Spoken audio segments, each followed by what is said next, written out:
You think you can beat me, little girl? I'll give you $100,000 if you win. But when you lose, you admit in front of everyone that people like you don't belong here.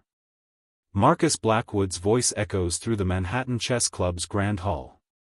His Rolex catches the light as he gestures dismissively at the 12-year-old black girl standing across from him. Jasmine Carter doesn't flinch. Her hands, small and steady, rest on the edge of the marble chess table. She's wearing a faded purple hoodie, donated jeans 2 sizes too big, and sneakers held together with duct tape. Her hair is pulled back in a simple ponytail with a rubber band. She doesn't look like she belongs in this $50,000 per year private chess club. And that's exactly what Marcus wants everyone to see.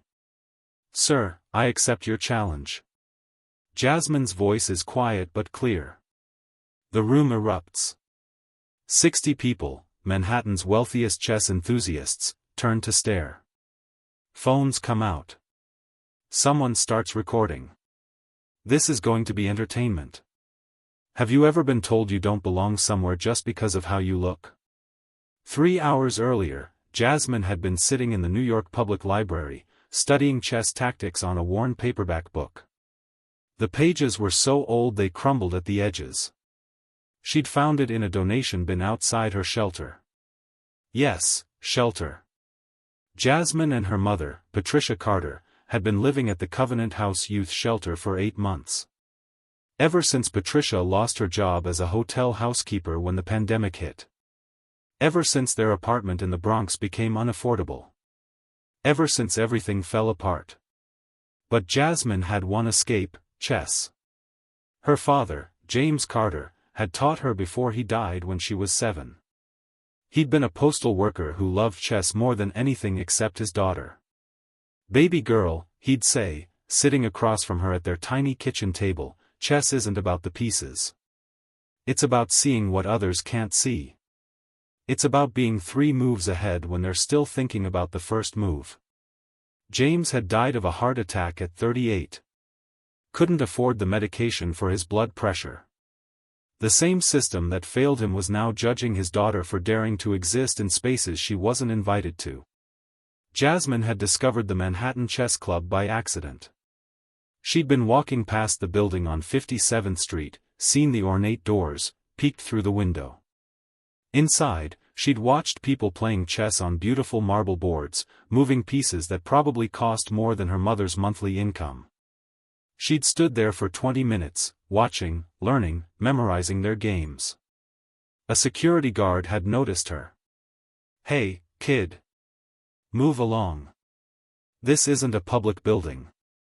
She'd left. But she came back the next day. And the next. Always watching through the window. Always learning. Today, she'd done something different. She'd walked inside. The doorman had stopped her immediately. "Excuse me, miss. Do you have a membership?" "No, sir. But I wanted to see. This is a private club. Members only. You need to leave." Jasmine had turned to go when a voice called out. "Wait. Let her stay." An elderly woman, maybe 75, with silver hair and kind eyes, approached. Margaret Chen, one of the club's oldest members, a retired chess master who'd competed internationally in her youth. "Charles, she's my guest today." Margaret smiled at Jasmine. "What's your name, dear?" "Jasmine Carter, ma'am." "Do you play chess, Jasmine?" "Yes, ma'am. My father taught me." "Would you like to play a game?" Jasmine's eyes widened. "Really?" They'd sat at a corner table. Margaret had set up the pieces, white for herself, black for Jasmine. They'd played for 40 minutes. Jasmine had won. Margaret had stared at the board, then at Jasmine, then back at the board. "How old are you?" 12, ma'am." "Who taught you to play like that?" "My father. He died 5 years ago, but I still practice every day. I use books from the library." Margaret's eyes filled with tears. Your father taught you well. That's when Marcus Blackwood had noticed them. Marcus, 52 years old, tech billionaire, owner of 3 companies, net worth $4.8 billion. He'd made his fortune in cryptocurrency and never let anyone forget it. He'd also never lost a game at the Manhattan Chess Club. Not once in 12 years of membership. Marcus collected victories the way some people collect art. He needed to win, needed to dominate, needed everyone to know he was superior. And when he saw Margaret Chen, a woman he'd never beaten, smiling at a poor black girl in a homeless shelter hoodie, something in him snapped. He walked over, scotch in hand, entourage of admirers trailing behind. Margaret, who's your little friend? Marcus, this is Jasmine. She's a remarkable player. Is she now? Marcus studied Jasmine like she was an insect. Where did you learn to play, sweetheart? My father taught me, sir. Your father. And where is he now? He passed away, sir. I see. Marcus sipped his drink. And you think you're good enough to play here? At the Manhattan Chess Club? I just played Mrs. Chen, sir. She was very kind too. Margaret is kind to everyone. That's her weakness. He turned to the room, raising his voice. Ladies and gentlemen, we have a special guest today. This young lady thinks she can play chess at our level. People turned, whispered, some laughed. Jasmine's face burned with shame, but she stood her ground. Her father's voice echoed in her memory, never let them make you small, baby girl. Stand tall. Always. I can play, sir. Jasmine's voice was stronger now. Marcus grinned like a shark. Prove it. Play me. Margaret stood. Marcus, that's not necessary. She's just a child. She claims she can play. Let her prove it. He sat down across from Jasmine, pushed the pieces aside, reset the board. Standard rules. You're black. I'm white. I move first. He leaned forward, voice dropping to a cruel whisper only Jasmine could hear. When I crush you, little girl, everyone here will remember that you don't belong. That you never belonged. That people like you should stay in your place. Jasmine met his eyes. In them, she saw every person who'd ever dismissed her mother, every system that had failed her father, every door that had been closed in their faces because they were poor, because they were black, because they didn't matter to people like Marcus Blackwood. I accept your challenge, sir. Her voice didn't shake. Marcus smiled. Let's make it interesting. If you win, which you won't, I'll give you $100,000. But when you lose, you stand up in front of everyone here and admit that you don't belong. That you're just a poor kid who got lucky once. Deal? The room had gone completely silent. 60 pairs of eyes watching. 20 phones recording. This was about to go viral, one way or another. Jasmine thought about her mother, working double shifts cleaning office buildings, coming home exhausted every night. She thought about the shelter, about sharing a room with 3 other families, about eating donated food and wearing donated clothes. She thought about her father, who never got to see her grow up, who died because being poor meant dying young. Deal. Jasmine extended her small hand. Marcus shook it, his grip deliberately crushing. This is going to be fun. He had no idea what was about to happen. None of them did. Marcus Blackwood moved his first piece with theatrical flair. E4. King's pawn opening. Classic, aggressive, predictable. The crowd pressed closer. Someone started a timer. The Manhattan Chess Club's Grand Hall, with its vaulted ceilings and crystal chandeliers, felt suddenly suffocating. Jasmine studied the board for exactly 3 seconds. Then moved. E5. Mirroring his opening. Marcus smirked. You're playing defensively. Smart, but it won't save you. He moved again. Nf3, knight to f3. Standard continuation. Jasmine responded instantly. nc6, knight to c6. Marcus frowned slightly. She wasn't thinking. She was moving too fast. That meant either she was reckless or... No. Impossible. She's just a kid. He played bc4, bishop to c4, targeting her vulnerable f7 square. It was an aggressive setup, designed to pressure inexperienced players into mistakes. Jasmine didn't hesitate. nf6. Her knight blocked the attack and developed her position simultaneously. Interesting. Marcus took a longer sip of his scotch. The crowd murmured. Margaretchen watched intently, her experienced eyes seeing something the others missed. Marcus played d3, supporting his center. A solid, patient move. He expected Jasmine to castle kingside, the safe, standard continuation. Instead, Jasmine played d5. The room stirred. She was attacking his bishop, forcing him to make a decision. Retreat or exchange? Marcus's jaw tightened. She was supposed to be intimidated, supposed to play safe. This was aggressive, confident play. He captured. exd5. Taking her pawn. Jasmine recaptured immediately. nxd5. Her knight now centralized, controlling key squares. 4 moves in, and Marcus realized something disturbing. She wasn't playing like a child. She wasn't playing like an amateur. Every move had purpose, precision. He glanced up at her. Jasmine's face was calm, focused. Her eyes tracked the board with the intensity of a grandmaster analyzing a critical position. Who is this girl? Marcus played Nx5. Taking her e5 pawn with his knight, trying to complicate the position. If he could create chaos, her inexperience would show. Jasmine responded instantly. Qe7. Queen to e7, pinning his knight to his king.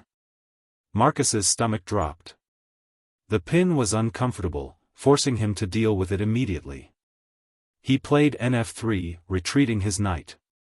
Jasmine played nc6, bringing her knight back, solid development. By move 6, sweat beaded on Marcus's forehead. This wasn't going according to plan. She wasn't making mistakes. Worse, she was playing with the confidence of someone who'd seen this position before, who knew exactly where it was going. The crowd sensed something shifting. The whispers changed tone. People stopped smiling. This wasn't the easy victory they'd expected to watch. A young man in the crowd, Tyler Rodriguez, 19, chess enthusiast and Columbia University student, pulled out his phone and opened a chess analysis app. He started inputting their moves, watching the evaluation bar. After 6 moves, the position was dead even. 0.0, perfectly balanced. But Tyler noticed something else. He checked the game against his database of famous matches. His eyes widened. Holy shit, he whispered. His girlfriend, Emma, leaned in. What? She's playing the Evans Gambit Declined, Showalter variation. In English? It's a rare line. Like, Grandmaster level rare. And she's playing it perfectly. Marcus played 0-0, castling kingside to safety. Or so he thought. Jasmine played b6. Developing her bishop with tempo, attacking his bishop on c4. Marcus had to move his bishop. bb3, retreating to b3. Jasmine played 0-0, castling queenside. The room erupted in whispers. Queenside castling was aggressive, committing to an attack on the kingside. It was a grandmaster move, showing deep understanding of pawn structure and king safety. Marcus stared at the board. His advantage had evaporated. If anything, he was starting to feel pressure. This is impossible. She's 12. She's from a shelter. How can she? Margaret Chen spoke quietly to the person beside her. She's playing the Showalter variation perfectly. I haven't seen this line in 40 years. What does that mean? It means she's not just talented. She's studied. Deeply. Marcus tried to regain control. He played h3, creating luft for his king, preventing back rank tactics. Jasmine played kb8, moving her king off the dangerous c-file. Every move was prophylactic, preventing his tactics before he could execute them. She was playing chess the way water flows, natural, inevitable, perfect. Tyler Rodriguez was now frantically typing on his phone. He'd pulled up the chess database and found exactly one game matching this sequence. Emma, you need to see this. He showed her the screen. The game, Boris Ivanov vs. James Carter, 2012, New York Open Championship. James Carter had played black. James Carter had won. Wait, Emma said. James Carter. Wasn't that her father? Tyler's voice shook. She said her father taught her. That was James Carter. He was a postal worker who played chess semi-professionally. He died about 5 years ago. How good was he? Tyler scrolled through the database. James Carter's rating, 2387. Expert level, just below master. His record, 143 wins, 67 losses, 23 draws. He was really good.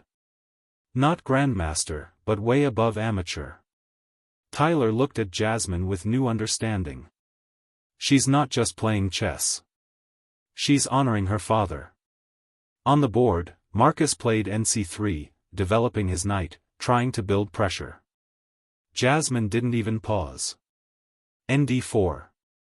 Her knight jumped to d4, a powerful central outpost. Marcus studied the position. If he exchanged knights, she'd recapture with the bishop and dominate the center. If he didn't exchange, her knight would be a permanent thorn in his position. He was being outplayed. By a 12-year-old. In front of 60 witnesses. His face flushed red. You're playing well, he said through gritted teeth. Better than I expected. Did someone help you prepare this? Jasmine looked up at him, her eyes clear and honest. My father taught me this game, sir. He played it once in a tournament. He showed me every move, explained every idea. Said it was the most beautiful game he ever played. Your father was a chess player? Yes, sir. James Carter. He worked for the post office, but he loved chess more than anything. Except me. Margaret Chen gasped. James Carter. I remember him. He played here once, years ago. As a guest. Her voice softened. He was a gentleman. And a strong player. Marcus's jaw clenched. This changed nothing. He was Marcus Blackwood. He'd built a billion-dollar empire. He wasn't going to lose to a child, no matter whose child she was. He played 1 rupee. Rook to e1, adding pressure to the center. Jasmine responded with bg4, bishop to g4, pinning his knight to his queen. The pin was devastating. If Marcus moved his knight, he'd lose his queen. If he didn't, the knight was paralyzed. Marcus's hands shook slightly as he lifted his next piece. He was in trouble. Real trouble. And everyone could see it. They were 8 moves in. Jasmine needed just one more to deliver checkmate. Marcus had no idea it was coming. Marcus Blackwood stared at the board, his confident smirk fading like ice melting under hot water. The position before him wasn't just difficult, it was suffocating. Jasmine's pieces coordinated like a symphony orchestra, each one supporting the others, while his own pieces stumbled over themselves, getting in each other's way. He reached for his queen, hesitated, pulled his hand back. Reached for his rook, stopped again. For the first time in 12 years at the Manhattan Chess Club, Marcus Blackwood didn't know what to do. "Take your time, sir." Jasmine's voice was gentle, almost kind. Not mocking, not triumphant. Just patient. That somehow made it worse. In the crowd, Tyler Rodriguez was frantically updating his analysis app. The evaluation bar, which had started at 0.0, now showed -1.8. Significantly better for Black. For Jasmine. "She's winning," he whispered to Emma. "Like, seriously winning." Emma Chen, Margaret's granddaughter and a strong player herself, studied the board carefully. "It's not just that she's winning. Look at her piece placement. Every piece is perfectly coordinated. His pieces are tangled up. This is positional mastery." A man in an expensive suit, Jonathan Wells, hedge fund manager and club vice president, leaned over to his companion.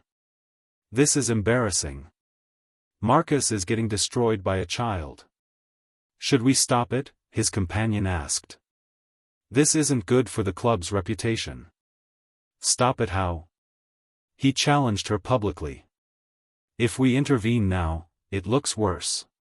Margaret Chen stood quietly, her hands clasped in front of her, watching Jasmine with growing amazement and pride.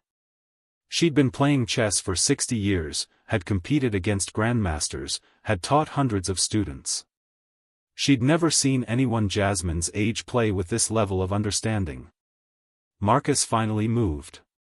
N2. Knight to E2, trying to unpin from the bishop's attack. It was exactly the wrong move. Jasmine's eyes flickered with recognition. This was it. The position she'd studied with her father. The moment where Black's attack became unstoppable. She reached out with her small hand and moved her knight. Nf3+. Check. The knight on f3 gave check to Marcus's king on g1. But more importantly, it forked his king and queen. No matter how Marcus responded to the check, he'd lose his queen. The room gasped collectively. Phones captured the moment. Someone started typing frantically on a laptop, probably posting to social media already. Marcus's face went from red to white. That's not possible. It's check, sir. You need to move your king." Marcus's hands trembled as he moved his king. Kh1, king to h1, the only legal move. Jasmine captured. Nxd1. Her knight took his queen. Silence. Complete, absolute silence. Marcus stared at the board like someone had just told him his entire fortune had vanished. His queen, gone. Captured by a child. In front of everyone. His voice cracked. "I still have my rooks.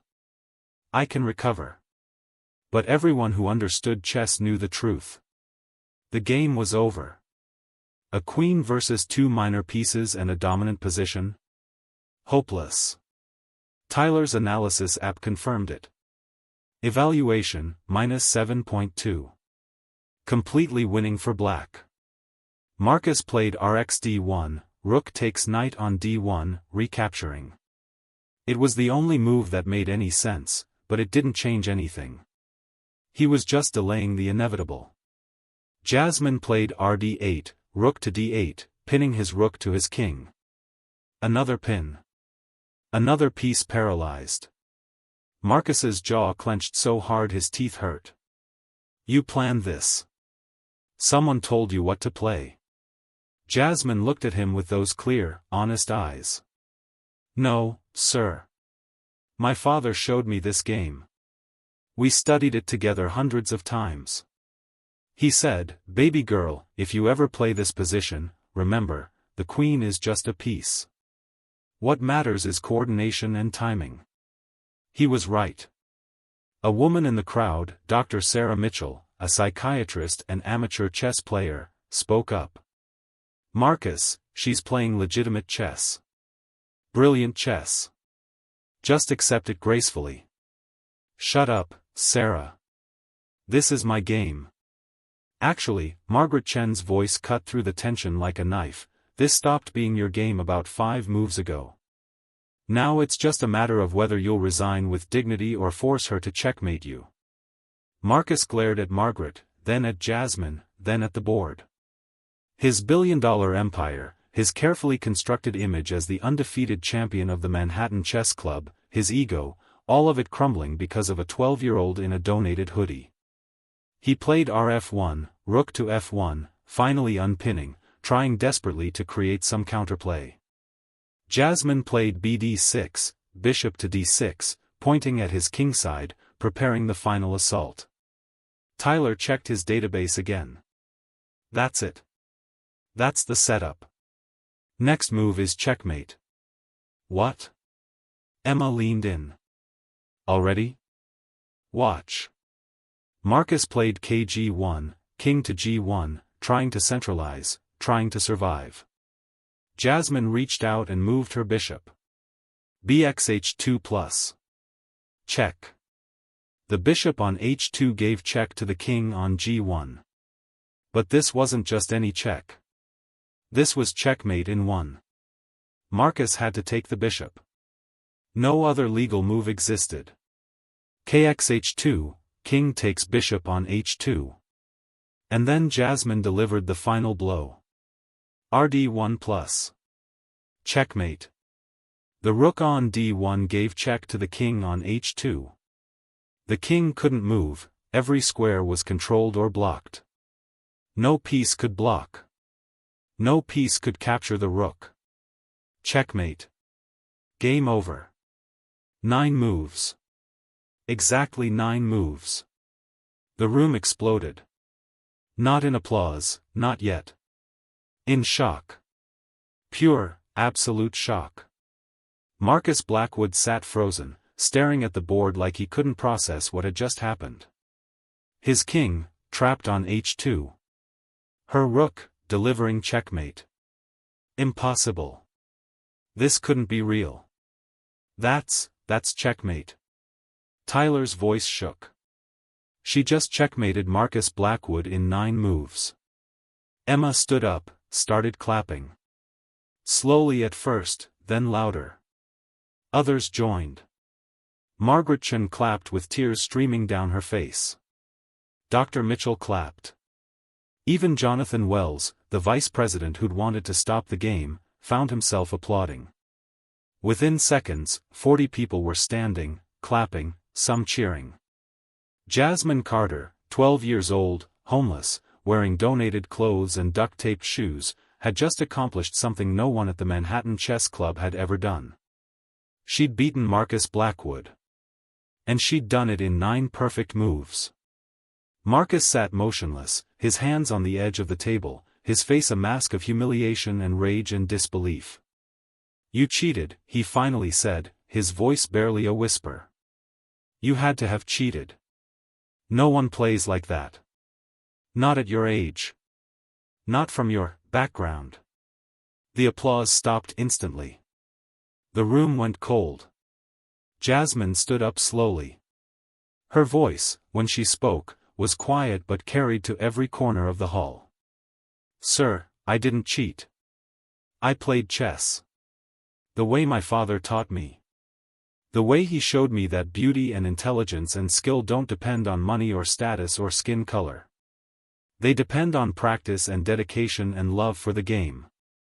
She reached into her hoodie pocket and pulled out a folded, worn photograph. She set it gently on the table between them. The photo showed a man, black, smiling, in a postal uniform, sitting at a chessboard with a little girl on his lap. Both were laughing. The girl was maybe 7 years old.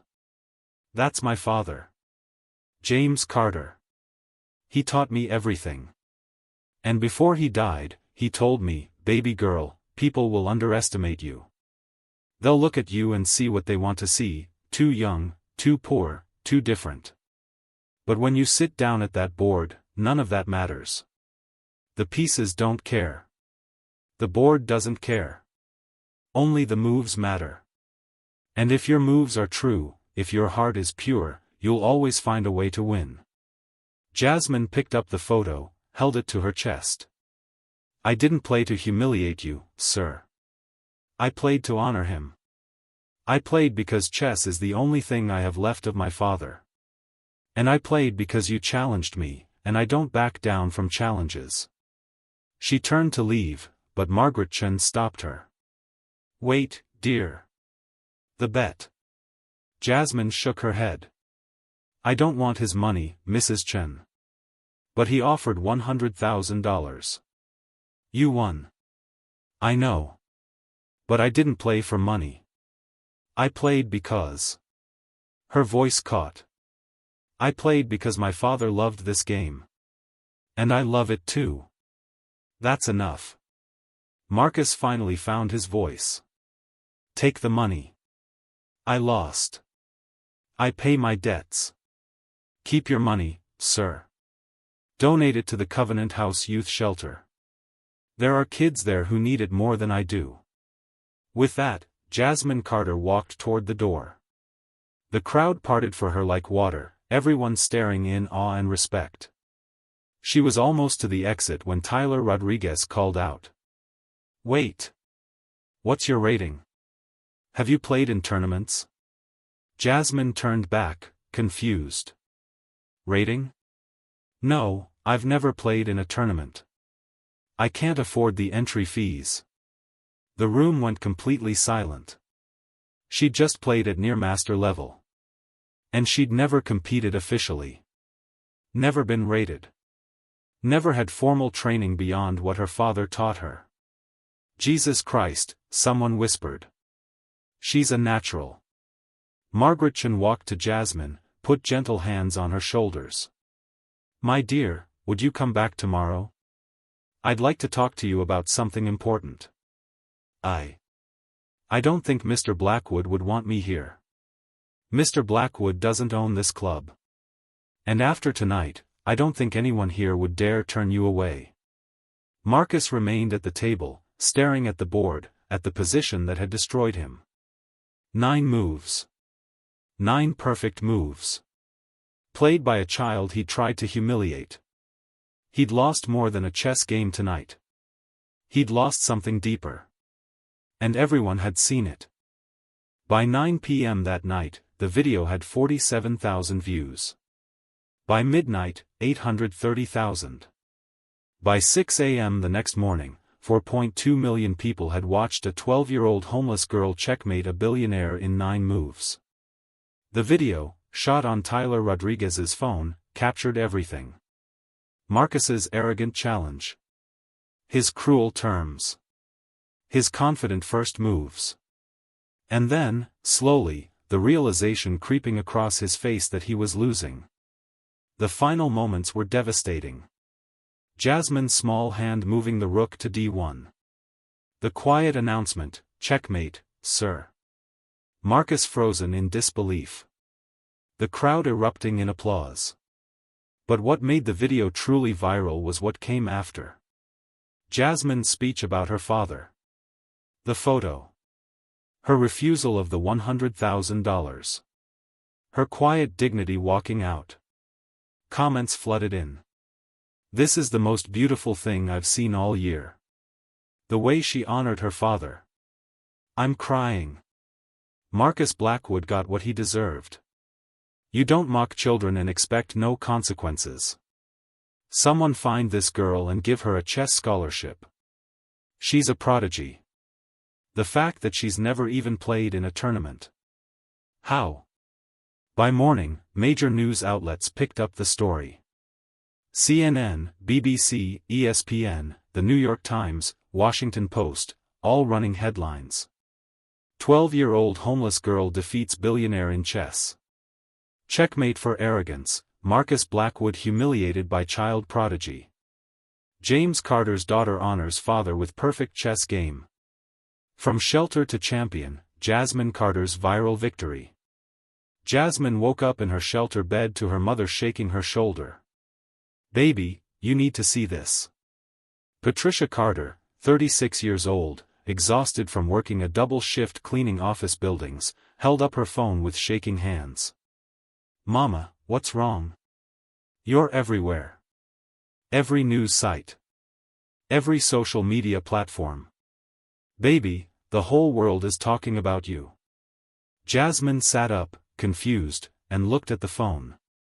Her face, her actual face, was on CNN. A cheerin' read, chess prodigy Jasmine Carter defeats billionaire. Oh no. Jasmine's stomach dropped. Mama, I'm sorry. I didn't mean for this to happen. I just wanted to play chess. I didn't want attention. I just wanted. Patricia pulled her daughter into a fierce hug. Baby, don't apologize. You did something beautiful. Your daddy would be so proud. I'm so proud. But everyone's going to know we live in a shelter now. Everyone's going to know we're poor. They're going to. Let them know. Patricia's voice was firm. We're not ashamed. We're survivors. And you, my brilliant girl, you showed the world that poverty doesn't define intelligence. That being black doesn't mean being less than. That a little girl in donated clothes can beat a man with billions of dollars. Jasmine started crying. I miss Daddy so much. I know, baby. I know. But he was there with you last night. I know he was. At the Manhattan Chess Club, Margaret Chen arrived at 7 a.m. to find 47 news vans parked outside. Reporters crowded the entrance, shouting questions. Mrs. Chen. Can you comment on last night's game? Is it true Jasmine Carter has never played competitively? Do you think Marcus Blackwood will press charges for fraud? Margaret pushed through, entered the building, and went straight to the main hall. The chess board from last night remained exactly as it had ended. Jasmine's pieces still dominated. Marcus's king still trapped in checkmate. Jonathan Wells, the vice president, was already there. Margaret, we have a situation. I'm aware. Marcus Blackwood called this morning.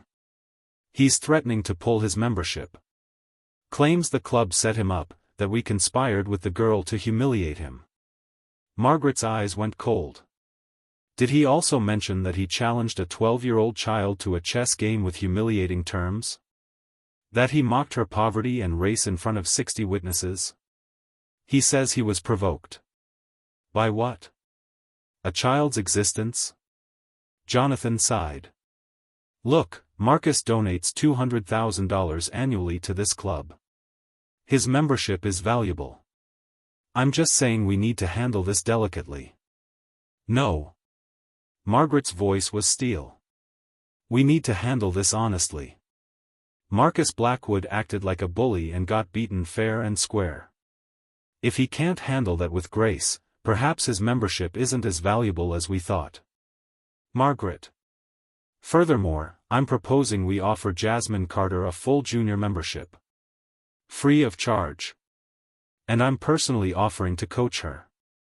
Jonathan blinked. You're offering to coach her? Margaret, you haven't taken a student in 15 years. Then I'm overdue. Margaret walked to the board, studied the position again. Jonathan, in 60 years of playing chess, I've seen maybe 5 players with natural talent like hers. Raw, untrained, pure instinct combined with her father's teachings. She's special. And if we don't nurture that talent, someone else will. Someone who deserves her even less than we do. The board of directors won't approve it. Then I'll fund her membership myself.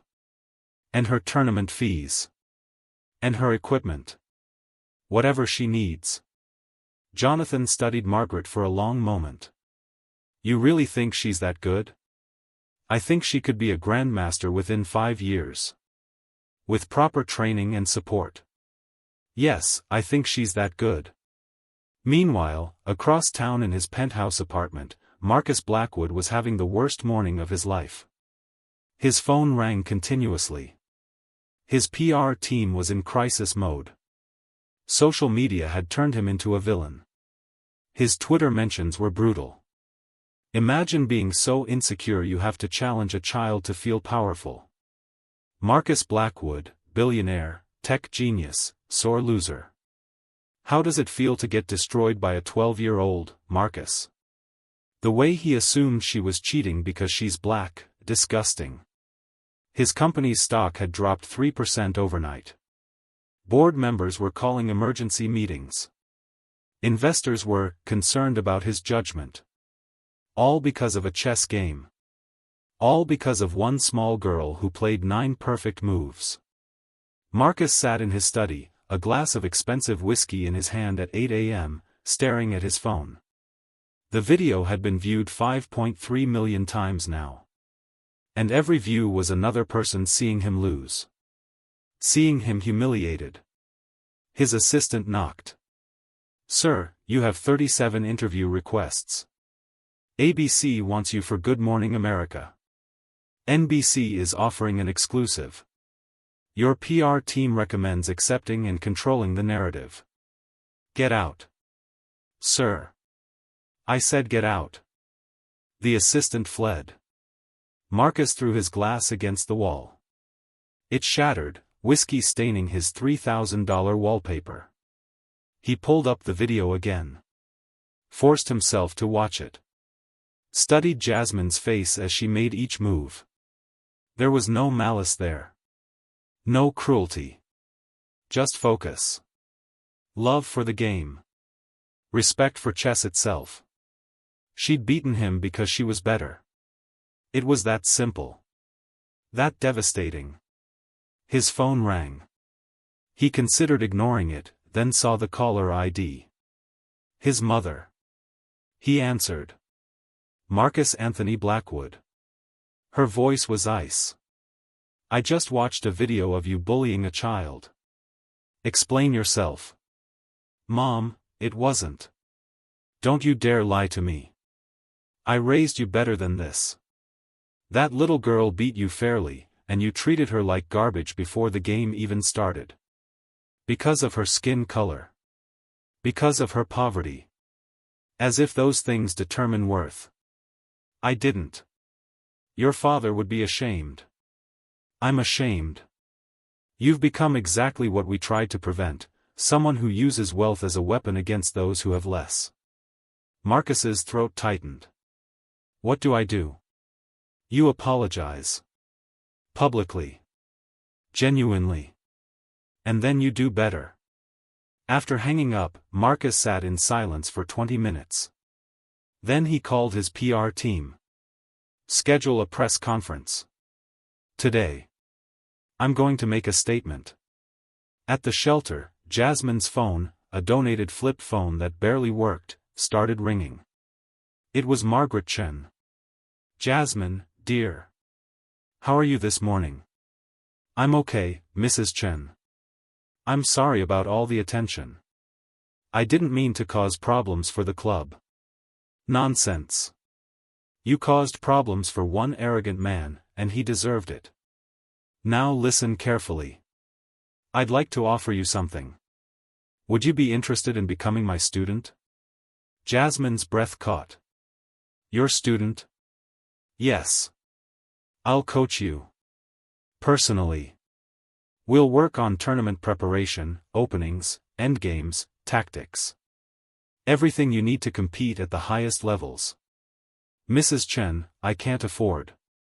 "No charge. This is my gift. You have a talent that deserves to be nurtured. Your father started something beautiful. Let me help you continue it." Jasmine started crying. "Why? Why would you do this for me?" "Because 60 years ago, someone gave me a chance when no one else would.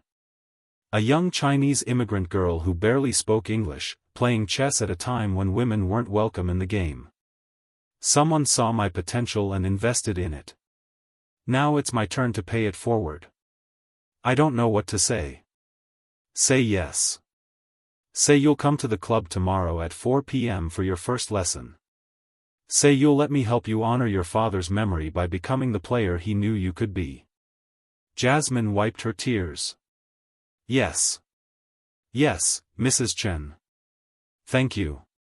Thank you so much." After hanging up, Jasmine turned to her mother. Patricia was crying too, had heard the whole conversation. "Mama, is this real? Is this actually happening?" Patricia held her daughter's face in her hands. "Baby, you played 9 moves last night. But those 9 moves are about to change our lives. Your father is watching. And he's so proud." Across the city, in newsrooms and living rooms and coffee shops, millions of people were watching those 9 moves over and over. Analyzing them. Marveling at them. Sharing them. A 12-year-old homeless girl had done what no one thought possible. She'd beaten a billionaire. Not with money. Not with connections. But with pure skill, dedication, and love for a game her father had taught her. And the world was taking notice. Marcus Blackwood stood behind a podium at the Grand Hyatt Hotel conference room, facing 47 journalists and 12 cameras. His PR team had arranged everything perfectly: lighting, backdrop, teleprompter. But Marcus had thrown away the prepared speech 5 minutes before walking out. This had to be real. He cleared his throat. The room fell silent. "Thank you all for coming. I'm here to address what happened last night at the Manhattan Chess Club." He paused, looking directly at the cameras. Somewhere out there, he knew, Jasmine Carter was watching. Her mother was watching. Millions of people were watching. "I behaved terribly. There's no other way to say it. I saw a 12-year-old girl, made assumptions about her based on her appearance, her age, and her race, and I challenged her to a chess game with humiliating terms specifically designed to make her feel small." A journalist raised his hand. Marcus ignored him and continued. "I did this because I'm used to winning. I've built my career on being the smartest person in the room. And when I saw Margaret Chen smiling at this child, treating her with respect, it threatened me. So I tried to humiliate her." Marcus's voice cracked slightly. "Instead, Jasmine Carter played 9 of the most brilliant chess moves I've ever seen. She beat me fairly. Soundly. And then, when she won, she refused the money I'd offered. She asked that I donate it to her shelter instead. She showed more grace in victory than I showed in defeat." He gripped the podium. "I was raised better than this. My mother called me this morning and said my father would be ashamed. She's right. He would be. Because my father taught me that wealth is a responsibility, not a weapon. That success means lifting others up, not tearing them down." A reporter called out, "Mr. Blackwood, do you think race played a factor in your behavior?" Marcus met the camera directly. "Yes. I have to be honest about that. When I looked at Jasmine, I saw a black child from a poor background, and I assumed she didn't belong. That assumption was racist. It was wrong. And I have to own that." Another reporter, "What do you say to people calling for boycotts of your companies?" "I say they have every right to hold me accountable. Actions have consequences. I don't expect forgiveness just because I'm apologizing." "What about Jasmine Carter? Have you spoken to her?" "No. I haven't earned the right to speak to her. But if she's watching," Marcus looked directly at the main camera. "Jasmine, I'm sorry. You deserve better than how I treated you. Your father raised you to be brilliant, kind, and dignified. You honored him last night. And I dishonored myself." He pulled out his phone, opened his banking app on the screen behind him for everyone to see. "I'm making 2 donations right now. $100,000 to the Covenant House Youth Shelter, as Jasmine requested. And another $500,000 to establish the James Carter Memorial Chess Scholarship for underprivileged youth." The room erupted in questions. Marcus raised his hand. "That's all I have to say. Thank you." He walked off the stage. His PR team looked relieved. His board members looked cautiously optimistic. But Marcus felt empty. An apology was just words. He needed to do more.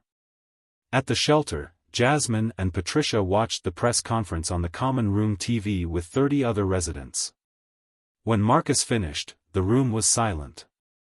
Then Mrs. Rodriguez, a grandmother who'd been living at the shelter for 6 months, spoke. "That man hurt you, Mija. Words don't fix that." "No," Jasmine agreed quietly. "But they're a start." Her mother squeezed her hand. "Your father always said people can change if they choose to. Maybe Mr. Blackwood is choosing to." That afternoon, Margaret Chen picked up Jasmine in her car, a modest Toyota, despite her wealth, and drove her to the Manhattan Chess Club for her first official lesson. When they arrived, something was different. A new plaque hung by the entrance. The Manhattan Chess Club welcomes players of all backgrounds, ages, races, and skill levels. Chess is a game of minds, not wallets. Everyone who loves the game belongs here. Inside, the main hall had been transformed. The corner table where Jasmine had played was now marked with a brass plate. Here, on this board, Jasmine Carter honored her father's memory and reminded us that genius has no prerequisites. May we never forget this lesson. Jasmine stared at it, tears streaming down her face. "Mrs. Chen, who did this?" "The board of directors voted unanimously this morning." Funny how viral videos change perspectives. Margaret led Jasmine to a private study room. Inside, waiting for them, was a complete chess setup, a tournament-quality board, a chess clock, and shelves full of books. "This is your space now. We'll meet here 3 times a week. You'll study tactics, endgames, openings, middle game strategy. I'm going to work you hard, dear. Harder than you've ever worked." "I'm ready, Mrs. Chen." "Good. Because in 6 months, I'm entering you in the U.S. Junior Chess Championship. And I expect you to win." Jasmine's eyes widened. "Win? Mrs. Chen, I've never even played in a small tournament." "Then we have 6 months to prepare. Your father gave you the foundation. Now I'm going to build the castle." Margaret smiled. "Are you ready to show the world what James Carter's daughter can really do?" Jasmine thought about her father. About the hours they'd spent at their tiny kitchen table, him teaching her, laughing with her, telling her she could be anything. About how he died too young, too poor, denied the medical care that might have saved him. About how she'd promised herself she'd make him proud. "Yes, ma'am. I'm ready." Margaret set up the pieces. "Then let's begin. We have work to do." As they started their lesson, Marcus Blackwood's press conference continued to spread online. Some people believed his apology. Others called it damage control. But most agreed on one thing. Jasmine Carter had done more than win a chess game. She'd started a conversation. About race. About class. About who gets to be called genius and who gets dismissed before they even start. And that conversation was just beginning. Over the next week, something remarkable happened. The $500,000 James Carter Memorial Chess Scholarship received additional donations. Small amounts at first, $20 here, $50 there. But then larger ones. A retired teacher in Ohio donated $1,000. For every kid who's been told they're not smart enough. A software engineer in Seattle donated $5,000. My daughter is black. She loves chess. This matters. A chess grandmaster in Russia donated $10,000. Jasmine's game was beautiful. True art. Within 10 days, the scholarship fund reached $2.1 million. Enough to send hundreds of kids to chess camps, tournaments, and training programs. Kids who looked like Jasmine. Kids who needed someone to believe in them the way James Carter had believed in his daughter. The fund's mission statement, written by Margaret Chen with input from Jasmine, read: "Chess is a game of infinite possibilities. Every child deserves the chance to explore those possibilities, regardless of their background. This scholarship honors James Carter, who taught his daughter that the board doesn't care about your bank account or the color of your skin, only the quality of your moves. Let's make sure every child gets to make those moves. News outlets covered the scholarship's growth. The story evolved from "Girl Beats Billionaire" to something deeper: community rallies around chess prodigy to honor her father's legacy. At the Covenant House shelter, Patricia Carter received a call from the director. "Patricia, I need to speak with you about something." Her heart sank. Were they being asked to leave? Had Jasmine's viral fame caused problems? "Yes, ma'am. We've received over $200,000 in donations in the past week. All specifically designated for housing assistance for families with children. Your family in particular has caught people's attention. And, Patricia, I've been in contact with a transitional housing program. They have an apartment available. 2 bedrooms, furnished, subsidized rent. It's yours if you want it." Patricia couldn't breathe. "Are you serious?" "Completely. Your daughter's courage inspired a lot of people. Now they want to help. You've been working double shifts trying to save for an apartment. Let this be the help you need." That evening, Patricia told Jasmine. They sat on Jasmine's bunk bed in the shelter, holding each other, crying tears of relief and joy and grief for the man who'd started it all. "Daddy would be so happy, Mama." "He is happy, baby. Wherever he is, he's watching. And he's so proud of you." "I just played chess, Mama. That's all I did." "No, baby. You did so much more than that. You stood up when someone tried to make you small. You played with honor and grace. You refused to let cruelty win. That's what your father taught you. And that's what's changing lives right now." Jasmine looked at the photo of her father she kept under her pillow.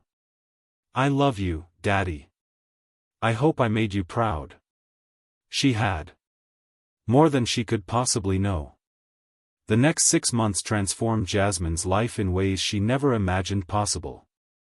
Every Monday, Wednesday, and Friday at 4 p.m., Margaret Chen picked her up from their new apartment, a modest but clean 2-bedroom in Queens, and drove her to the Manhattan Chess Club for training.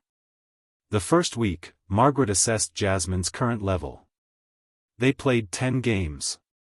Margaret won 6, Jasmine won 4. Respectable, but not championship level. "You have brilliant tactical vision," Margaret said after their final game. "Your father taught you to see combinations that most adults miss. But your opening preparation is weak, and your endgame technique needs significant work." "What's the difference?" "Tactics win games. Strategy wins tournaments. Right now, you're a tactical player who gets into good positions by instinct. We need to make you a complete player who understands why those positions are good."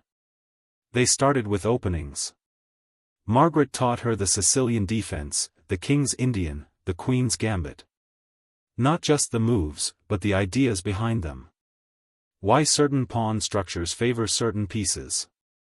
How to recognize when to trade pieces and when to avoid trades. Jasmine absorbed everything like a sponge. What would take most students months to understand, she grasped in weeks. "You have your father's mind for patterns," Margaret observed during their 3rd week. "You see the board differently than others. That's a gift. But gifts need polish." They moved to endgames. King and pawn endings. Rook endings. The subtle technique of converting a 1-pawn advantage into a win. This was harder. Less immediately gratifying than tactical fireworks. But essential. "Chess is like a boxing match," Margaret explained. "The opening is feeling out your opponent. The middle game is where you land your big punches. But the end game? That's where technique wins. When pieces come off the board, precision matters more than creativity." Jasmine practiced endgames for hours. Setting up positions, playing them out, analyzing where she went wrong. Margaret was patient but demanding. Again. You missed the winning move. I thought king to e5 was winning. It's good. But king to e6 wins 3 moves faster. In a tournament with time pressure, those 3 moves could be the difference between a win and a draw. At home, Jasmine studied.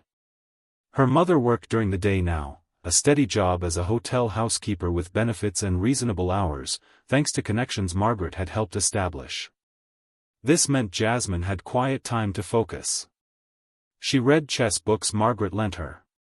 Bobby Fischer's My 60 Memorable Games. Nimzowich's My System. Kasparov's series on his predecessors. Each book opened new dimensions of understanding.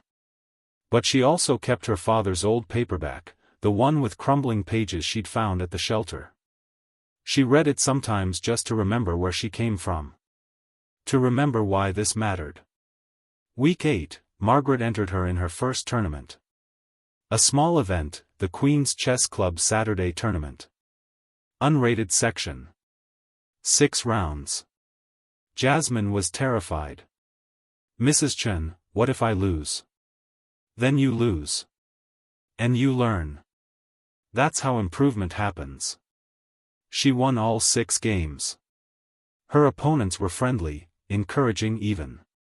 One man, maybe 60, shook her hand after their game and said, "You're going to be famous one day, young lady. Mark my words." "I'm already kind of famous," Jasmine said shyly. "I mean chess famous. The kind of famous that lasts." Week 12, she played in a rated tournament. The Long Island Open. This was serious. Adults who'd been playing competitively for decades. She was seeded last, no rating meant the system assumed she was the weakest player. She finished 3rd out of 54 players. Her only losses came to a national master and a FIDE master, both adults with decades of experience. And both games were close. Her new USCF rating, 1847. Remarkably strong for a first rating, especially for someone her age. Margaret was pleased. "You're progressing faster than I expected. At this rate, you'll break 2000 within a year. Maybe sooner." "What's 2000? Expert level. The threshold where people start taking you seriously." But something else was happening too. Media attention hadn't faded. If anything, it had intensified. Publications wanted to interview her. Schools invited her to speak. A literary agent reached out about a book deal. Patricia was protective. "Baby, you don't have to do any of this. You can just play chess." "But Mama, if talking about Daddy helps other kids, isn't that worth it?" They agreed to limited media. One major interview with CBS Sunday Morning. One speech at a youth center in the Bronx. Nothing that interfered with training or school. The CBS interview aired in March, 3 months after the viral video. The segment was titled Checkmate, How a Homeless Girl Became a Chess Sensation.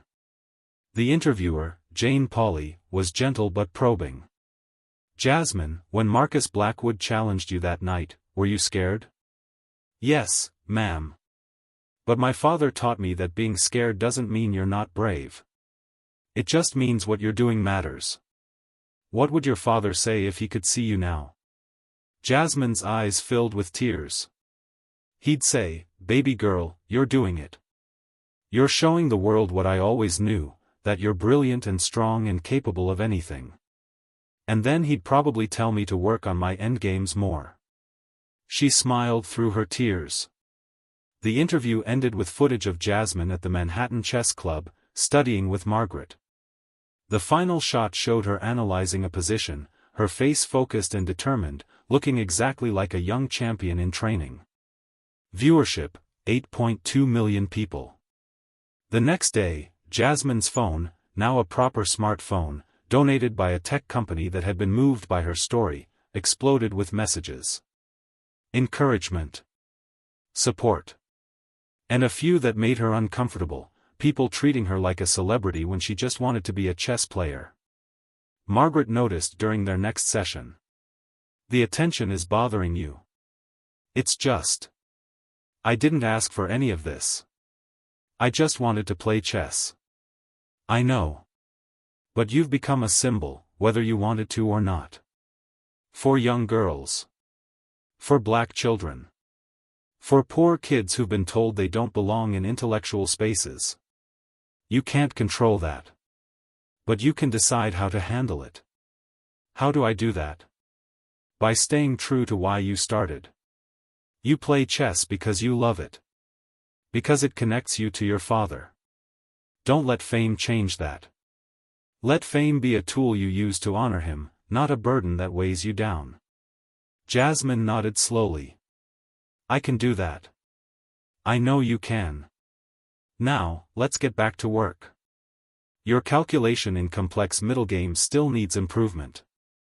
By month 5, Jasmine's rating had jumped to 1991. 9 points away from expert. Margaret entered her in the Marshall Chess Club Championship, a strong event with several masters competing. This will be your toughest test yet, Margaret warned. You'll face players who've been competing for 20, 30 years. Players who won't give you any respect just because you're famous. Good, Jasmine said firmly. I don't want respect I haven't earned. I want to earn it.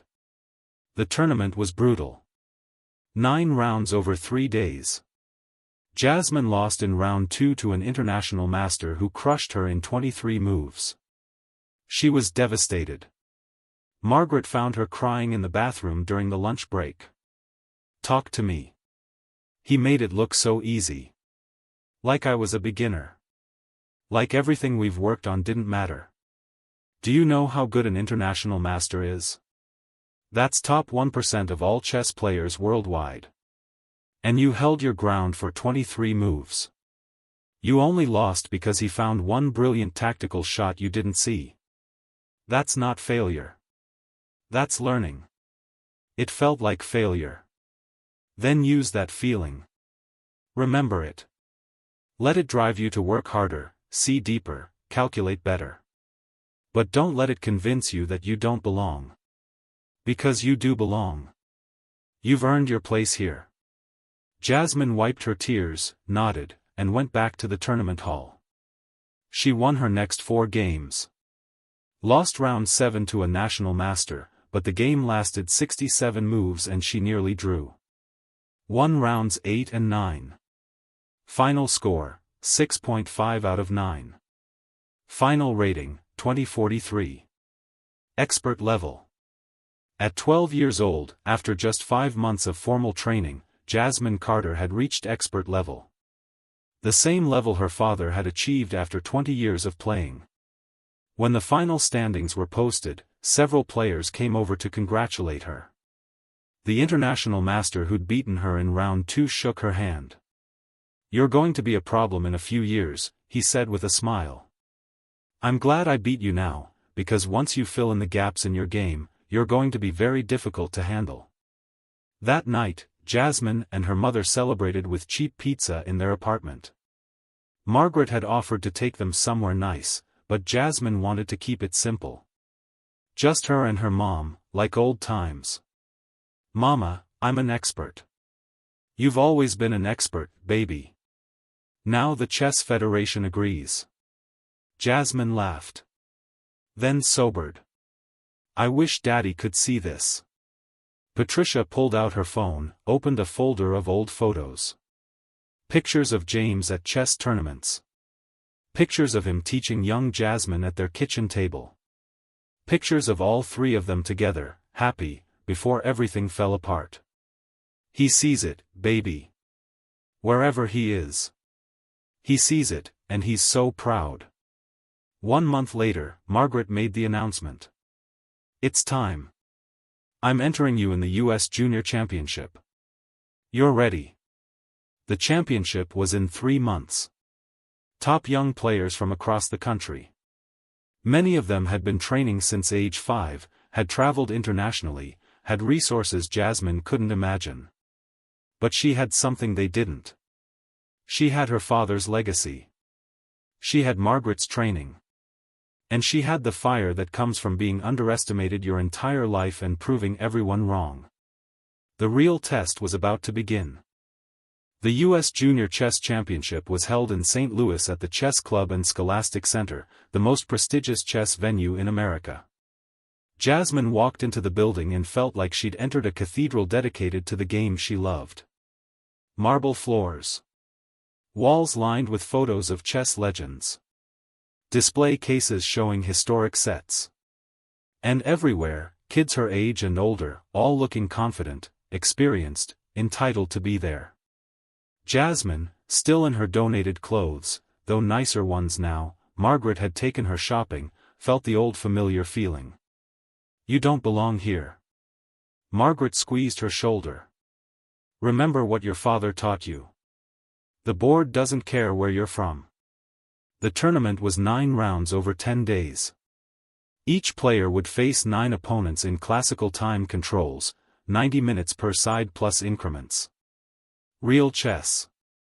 Deep chess. The kind where you couldn't hide behind speed and tactics alone. Jasmine's first-round opponent was Derek Thompson, 15 years old, rated 2189, from Connecticut. His father was a hedge fund manager. He'd been playing in tournaments since age 6, had traveled to Europe for training, had access to every resource imaginable. They shook hands. Derek looked at her with barely concealed contempt. You're the girl from the video. The one who got lucky against that billionaire. I'm Jasmine Carter. Nice to meet you. Let's see if you can actually play when it matters. The game began. Derek played aggressively, trying to complicate the position early, testing whether she could handle tactical chaos. Jasmine stayed calm, found solid moves, neutralized his attack. By move 25, the position was equal. By move 40, Jasmine had a slight advantage. By move 53, she converted it into a win. Derek stared at the board in disbelief. You actually beat me. Yes. Good game. You played well. As she stood up, Derek called out. Hey. I'm sorry for what I said before. That was disrespectful. Jasmine turned back. Thank you for apologizing. Round 2, she faced a girl from California, Michelle Zhang, rated 2134. Michelle was friendly, gracious, and played beautiful positional chess. The game lasted 68 moves and ended in a draw. Both players left the board smiling, having enjoyed the chess itself. Round 3, another win. Round 4, a tough loss to the tournament's top seed, a 16-year-old expert from Texas rated 2267. But the game was competitive. Jasmine didn't embarrass herself. By round 5, people were noticing. The girl from the viral video wasn't just lucky. She could actually play. Tournament directors whispered. Commentators started mentioning her name during live coverage. Round 5 opponent, James Morrison, rated 2178, from Illinois. James was black, one of only 3 black players in the tournament's top section. He'd faced the same prejudices, the same doubters, the same system that tried to keep people like them out. Before the game, he approached her. Jasmine, I just want to say, you being here matters. Not just for you. For all of us who've been told we don't belong. Win or lose today, you're already winning. Jasmine felt tears prick her eyes. Thank you. That means everything. Now let's play some beautiful chess. They did. The game was a tactical slugfest, both players sacrificing pieces, calculating variations 20 moves deep. The spectators crowded around their board. Even grandmasters stopped to watch. In the end, Jasmine found a brilliant queen sacrifice that led to checkmate in 7 moves. James saw it coming 3 moves in advance, resigned with a smile. That was beautiful. Your father would be proud. After 5 rounds, Jasmine's score, 3.5 out of 5. Solidly in the tournament's top 10. The chess world took notice. ChessBase published an article, Jasmine Carter, Prodigy or Product of Hype? The article analyzed her games deeply and concluded, her tactical vision is remarkable, her fighting spirit undeniable. With more experience, she could become a serious force in American chess. Round 6 was against the tournament's Cinderella story, a 13-year-old boy from rural Montana named Thomas Wells, rated only 1967, who'd somehow won his first 5 games against much higher-rated opposition. The game was tense. Thomas played solid, safe chess. No risks, no complications. Just good, sound moves. Jasmine tried to create imbalances, but he neutralized everything. After 6 hours, the game ended in a draw. "You're really strong," Jasmine told him afterward. "So are you. My dad drove 18 hours to get me here. He works at a gas station, saved for 2 years to afford this trip. Seeing you here, someone who came from nothing like me, it gave him hope. Gave me hope too." Jasmine hugged him. "Then let's both make our dads proud." Round 7, she faced another loss, this time to a 16-year-old girl from New York rated 22-41. The position was equal for 40 moves, but Jasmine blundered in time pressure, hung a piece, and lost. She was devastated. Margaret found her after the game. "Talk to me. I'm not good enough. I don't have the experience these kids have. I'm going to finish in the middle of the pack and prove everyone right, that I was just a viral video, not a real player." Margaret's voice was firm. "You have 2 games left. You're currently at 4 out of 7. If you win both, you finish at 6 out of 9. That would tie for 3rd place in your first national championship.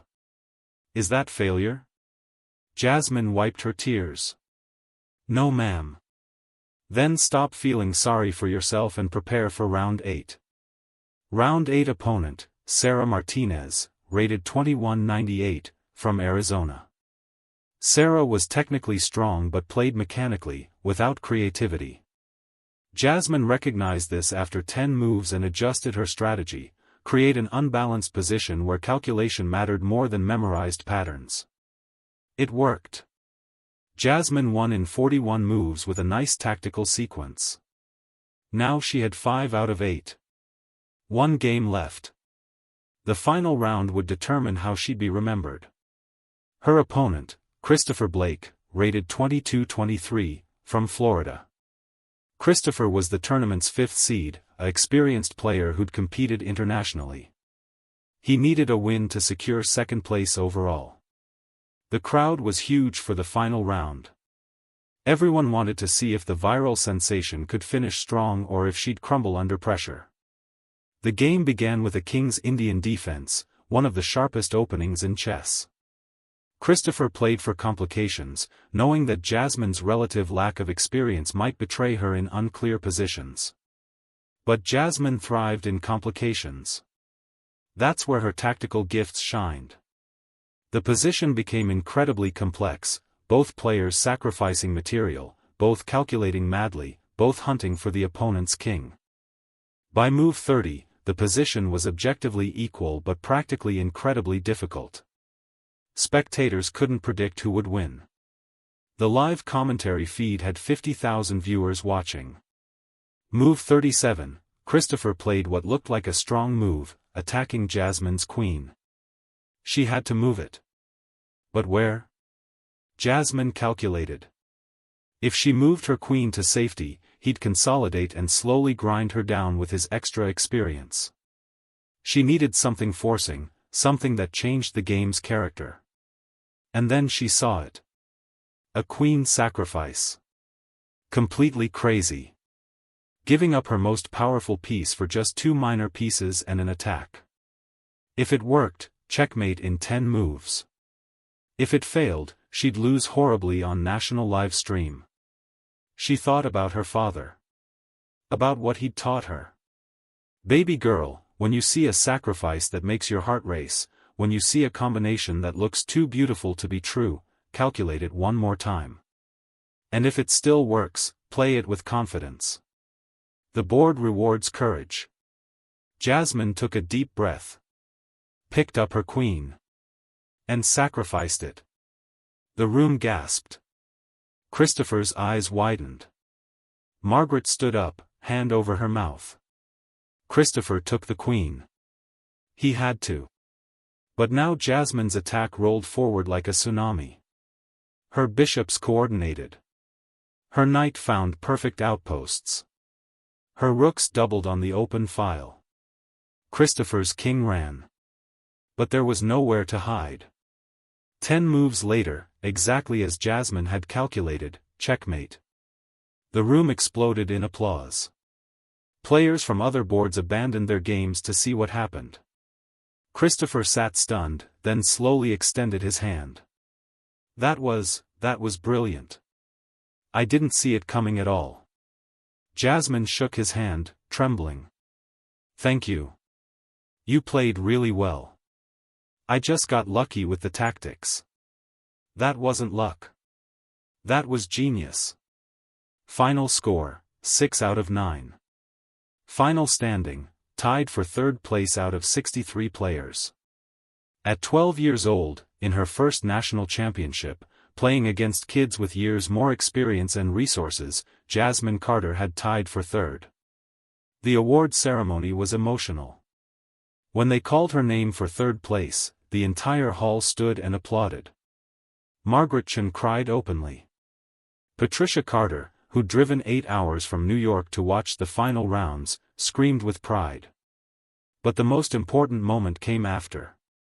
A man approached Jasmine, older, maybe 60, with a kind face and gentle eyes.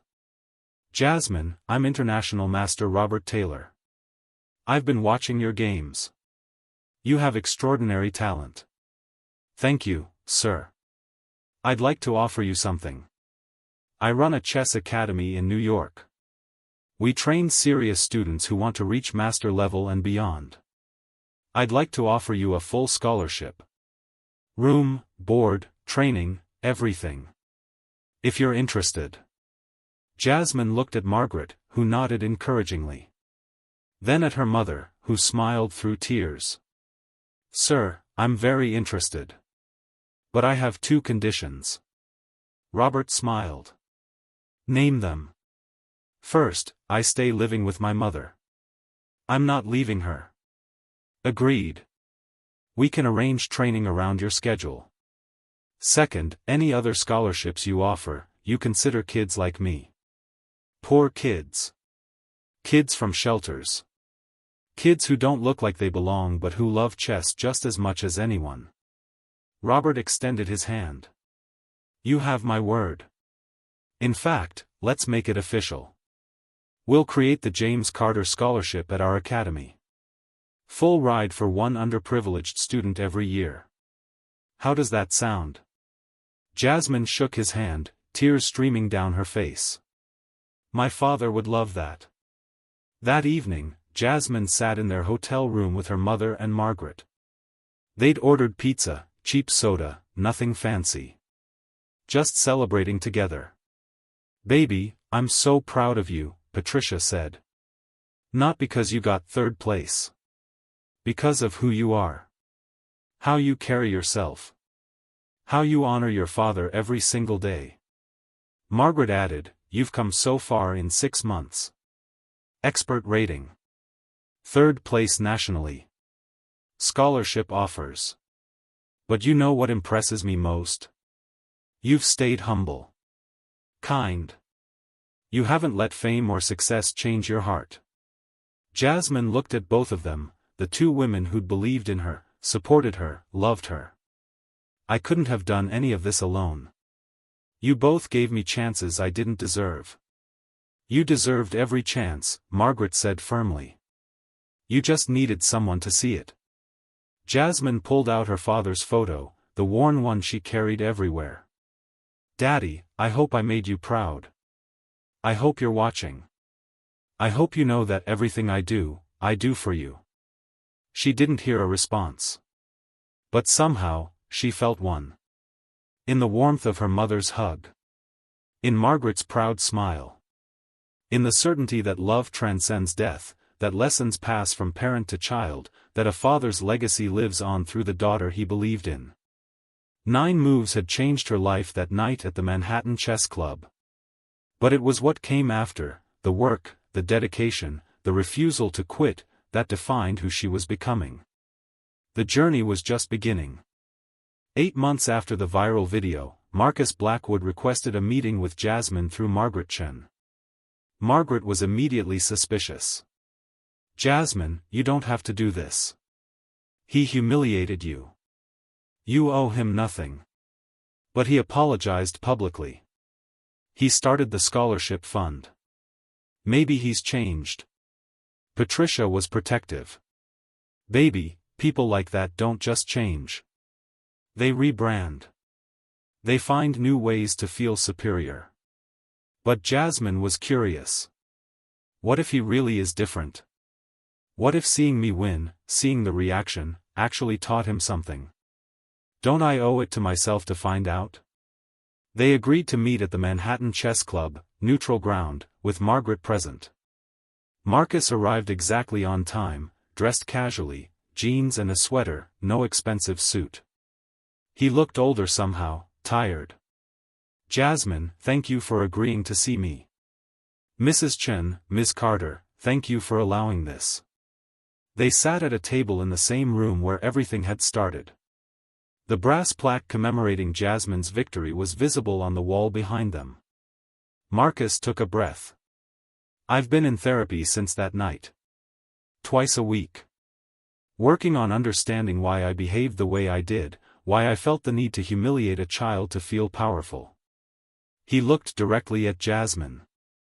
"My therapist helped me understand that I've spent my entire life using wealth as a shield against inadequacy. I made billions, but I never felt secure. So I bullied others to feel superior. And when you challenged that, when you beat me, my entire worldview collapsed." "Why are you telling me this?" Jasmine asked quietly. "Because you deserve to hear it. You deserve to understand that what happened that night wasn't about you. It was about my own brokenness. And I'm sorry. Not just for the cameras, not just for damage control. I'm genuinely, deeply sorry for trying to make you feel small when you are anything but small." Jasmine studied his face. The arrogance was gone. In its place, something that looked like humility. "Mr. Blackwood, I forgave you months ago. Not because you deserved it, but because holding on to anger was hurting me more than you. But forgiveness doesn't mean trust. And it doesn't mean we're friends. I understand. I'm not asking for friendship. I'm asking for a chance to do better. To be better." Margaret interjected. "Marcus, what exactly are you proposing?" He pulled out a folder. The James Carter Memorial Scholarship Fund has grown to $3.2 million. It's helping 47 kids attend chess camps and tournaments. But I want to do more. He slid documents across the table. "I'm proposing a chess academy. Free of charge. Specifically for underprivileged youth. Kids from shelters, foster care, poverty. Full training, equipment, tournament fees, everything. And I'd like Jasmine to be involved in selecting students and designing the curriculum." Jasmine's eyebrows rose. "You want me to help run it?" "I want you to ensure it serves the kids who need it most. I'll provide the money and resources. But I don't trust myself to understand their needs." "You do. You lived it." Patricia leaned forward. "And what do you get out of this? Good publicity? Tax deductions?" "Honestly? Yes, both of those. But also a chance to use my wealth for something that actually matters." For 8 months, I've watched Jasmine's journey. Watched her succeed not because someone handed her advantages, but because someone believed in her. I can't give every kid a Margaret Chen. But I can give them resources and opportunities. Isn't that worth something? Jasmine looked at Margaret, who gave a small nod. Then at her mother, who looked uncertain but willing to trust Jasmine's judgment. "Mr. Blackwood, I have conditions." "Name them." "First, you're not the face of this program. The kids are. Their stories matter, not your redemption arc." "Agreed." "Second, you don't get to pick who gets in. A committee does. And I'm on that committee." "Absolutely." "Third, if you ever treat any child the way you treated me, I walk away and take everyone with me." Marcus nodded slowly. "Fair. I accept your terms." Jasmine extended her hand. They shook. It wasn't forgiveness. It wasn't friendship. But it was possibility. A chance for something broken to become something useful. After Marcus left, Margaret turned to Jasmine. "That took courage. You didn't have to give him a second chance. My father used to say that chess teaches you about second chances. Every game, you make mistakes. Sometimes you lose because of them. But the next game, you get to try again. You get to be better. Maybe people deserve the same thing." Patricia hugged her daughter. "You're wise beyond your years, baby. I learned from the best." 3 months later, the Blackwood Carter Chess Academy opened in a renovated community center in the Bronx. 20 students in the first cohort, all from underprivileged backgrounds. The staff included 2 international masters, 3 experienced coaches, and Margaret Chen as head advisor. Jasmine visited twice a week, working with students on tactics and offering encouragement. The kids looked at her with awe. She was living proof that their dreams weren't impossible. One student, a 10-year-old girl named Maria from foster care, approached Jasmine after class. "Miss Jasmine, people say I'm too young to be good at chess. That I should wait until I'm older." Jasmine knelt down to Maria's level. "You know what? When I was your age, people said the same thing. They said I was too young, too poor, too different. But here's the secret, they're wrong. You're not too young. You're exactly the right age to start becoming who you're meant to be." Maria's eyes filled with hope. "Really? Really? My father taught me that. And now I'm teaching you. Don't let anyone tell you when you're ready. You decide that." Maria hugged her. Jasmine hugged back, thinking about her father. About cycles of love and teaching and belief passing from one generation to the next. Marcus Blackwood watched from the doorway, quiet, unobtrusive. He'd kept his promise, this wasn't about him. But seeing Jasmine work with Maria, seeing the hope in these children's eyes, something in him shifted permanently. He couldn't undo his past. Couldn't erase the cruelty. But he could build something better. And maybe, just maybe, that counted for something. Later, as they locked up the academy, Margaret pulled Jasmine aside. "Your father would be so proud. Not just of your chess. Of who you're becoming. You're breaking cycles. Creating new possibilities. That's his legacy living through you." Jasmine looked at the empty chess boards, soon to be filled again with young minds learning, growing, dreaming. "This is bigger than me, isn't it? Bigger than that 9-move game. Much bigger. You started something that night. Now you're responsible for where it goes." Jasmine thought about responsibility. About legacy. About how one moment can change everything if you're brave enough to let it. 9 moves had humiliated a billionaire. But what came after, the forgiveness, the partnership, the academy, that was changing lives. And the best part? They were just getting started. 2 years after the viral video, Jasmine Carter, now 14, sat across from her most challenging opponent yet, international master Catherine Rodriguez at the U.S. Women's Championship in St. Louis. Jasmine's rating had climbed to 2,387, the exact rating her father had achieved in his lifetime. She'd accomplished in 2 years what took him 20. And she wasn't done. The women's championship was her biggest test yet. 20 of the strongest female players in America, including 2 grandmasters and 6 international masters. Jasmine was the youngest player in the field by 3 years. Catherine, 28 years old with a rating of 2,467, was expected to dominate. She'd represented the United States at the Chess Olympiad twice, had trained in Russia with top coaches, and was considered one of America's best hopes for future World Championship contention. The game began. Jasmine played the King's Indian defense, sharp, aggressive, complex. Catherine responded with precision, showing decades of experience in the position. By move 20, the position was balanced but incredibly tense. Both players had attacking chances. Both kings looked vulnerable. One mistake would be fatal. In the commentary room, Grandmaster Maurice Ashley analyzed the position for the live stream, which had 100,000 viewers. This is remarkable. Jasmine Carter is going toe-to-toe with an IM 20 years her senior, and the position is dead even. Her growth in 2 years is unprecedented. His co-commentator, woman Grandmaster Jennifer Shaade, added, "What impresses me most is her fearlessness. She's not playing for a draw. She's playing to win. That's the mark of a future champion." Move 25, Catherine sacrificed a pawn to open lines against Jasmine's king. Dangerous, but calculated. Most players would have panicked. Jasmine calmly defended, found the best moves, and weathered the storm. Move 35, the position equalized. Both players had used most of their time. Now it was about nerves, accuracy, who would crack first under pressure.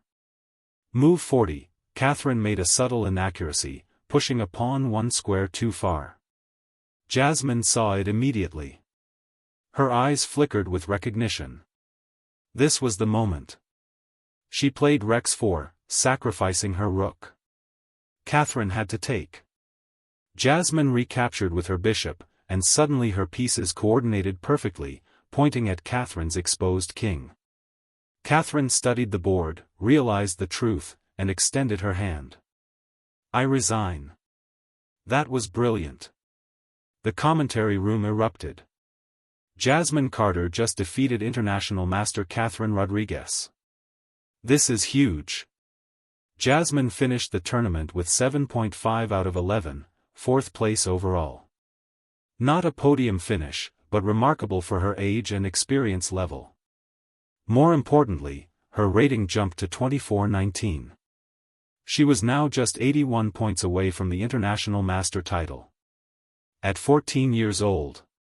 After the tournament, a man approached, tall, Russian accent, expensive suit. "Miss Carter, I am Vladimir Petrov, trainer of 3 world champions. I would like to offer you training." Jasmine was stunned. "You want to train me? I have been watching your games. You have natural talent, yes. But also something more rare, fighting spirit. Courage. With proper training, you could reach Grandmaster level by 18. I already have a coach. Mrs. Chen has been with me from the beginning. Margaret Chen is excellent foundation coach. But to reach summit, you need specialist training. I do not ask you to leave her. I ask you to let me supplement her work. 2 days per month, intensive training sessions. Everything else stays the same." Jasmine looked at Margaret, who'd been standing nearby. Margaret nodded. "Jasmine, I can teach you to expert, to master level. But beyond that, you need what I can't give, elite training from someone who's taken players to the very top." "I'm not offended. I'm proud." Jasmine felt torn. Margaret had given her everything. How could she add another coach without feeling disloyal? Margaret seemed to read her mind. "Your father taught you the foundation. I helped you build the structure. Now Vladimir can put on the roof. That's not betrayal. That's growth." So Jasmine agreed. 2 days a month, she'd train with Vladimir at his academy in New Jersey. The rest of the time, she'd continue with Margaret, and she'd keep visiting the Blackwood Carter Academy in the Bronx. The training with Vladimir was brutal. 6-hour sessions analyzing her games move by move, finding mistakes she didn't know she'd made. Studying Grandmaster games until her eyes hurt. Solving tactical puzzles under time pressure until she wanted to quit. "You think too much like human," Vladimir said during their third session. "You need think like machine. Calculate every variation. Trust nothing. Verify everything." That sounds exhausting. Grandmaster is exhausting. You want easy? Stay expert. You want greatness? Work. Jasmine worked. Over the next year, her game transformed. The raw tactical talent remained, but now it was supported by ironclad technique. Her endgames became virtually flawless. Her openings became more sophisticated. Her middle game understanding deepened. By 15, her rating hit 2476. International Master title achieved. Youngest female IM in American history. The media coverage was massive. ESPN profiled her. The New York Times ran a feature, "From Homeless Shelter to International Master, the Jasmine Carter Story." Chess.com offered her a sponsorship deal, the first she'd accepted, after discussing it with her mother and Margaret. "Daddy would want me to use this platform," Jasmine told Patricia. "He'd want me to show other kids that this is possible." But success brought new pressures. Schools wanted her to speak. Companies wanted her to endorse products. Tournaments invited her everywhere. And through it all, she was still a teenager trying to finish high school, maintain friendships, have something resembling a normal life. One evening, overwhelmed, she called Margaret. "I don't know if I can do this anymore. The pressure, the expectations, everyone wanting a piece of me. Sometimes I just want to be a regular kid." Margaret's voice was gentle. "Then be a regular kid sometimes. Play video games. Hang out with friends. Watch silly movies. The chess will still be there when you come back. But everyone expects you to be human. And humans need rest. Your father wouldn't want you to burn out chasing his dream. He'd want you to find your own balance." Jasmine took Margaret's advice. She set boundaries, no more than one speaking engagement per month. No sponsors that didn't align with her values. 2 full days per week where she didn't touch a chess piece. It helped. She started enjoying chess again instead of feeling crushed by it. At 16, she qualified for the U.S. Chess Championship, the absolute national championship, open section, competing against the best male and female players in America. This was the pinnacle. Grandmasters with decades of experience. Former U.S. champions. Players who'd competed for the World Championship. And Jasmine Carter, 16 years old, the girl who'd learned chess at her father's knee in a tiny apartment in the Bronx. The tournament was 12 rounds. She started against Grandmaster Alex Williams, rated 26-12. She lost. Badly. Outplayed in 38 moves. Round 2, she faced another GM. Lost again, though closer this time. By round 4, she was 1.5 out of 4, struggling, doubting herself. Margaret called her that evening. "How are you feeling?" "Like I don't belong here. Everyone's so much stronger. You're 16 competing against players twice your age with 3 times your experience. The fact that you're keeping games competitive is remarkable. But I'm losing. So learn. Every loss at this level is worth 10 wins at lower levels. Your brain is absorbing patterns, ideas, strategic concepts that'll make you unstoppable in 3 years." Jasmine took that to heart. Stopped worrying about her score.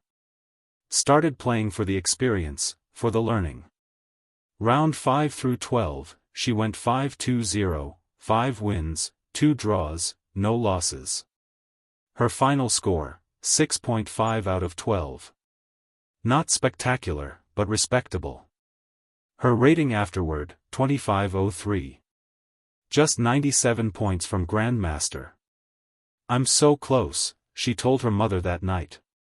97 points. That's like 3 really good tournaments. Then take your time. You've come so far. The last step can wait until you're ready. But Jasmine felt the pull. The same pull her father must have felt. So close to the title he'd dreamed of but never achieved. She wanted it for him. Wanted to honor his memory by reaching the peak he'd glimpsed but never summited. 3 months later, she played in a round-robin GM Norm tournament in Arizona.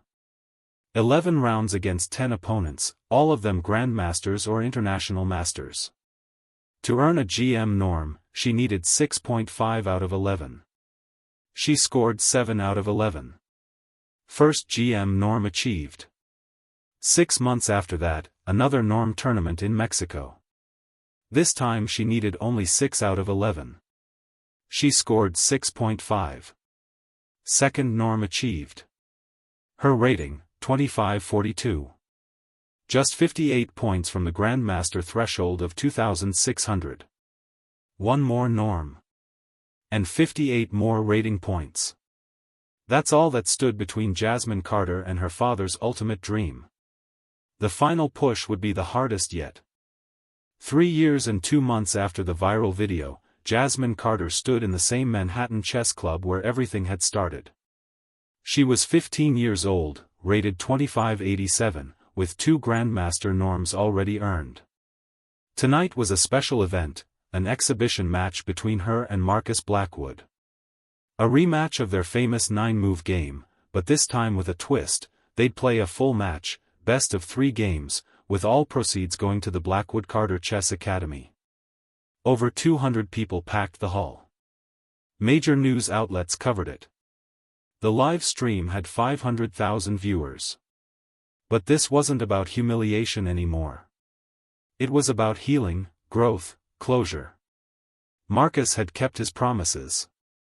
The academy now served 120 students annually.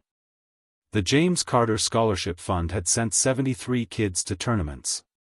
He'd become genuinely involved, showing up at the academy weekly, helping kids with homework, learning their names, their stories. He'd also improved at chess. Took lessons. Studied. His rating climbed from 1800 to 2050.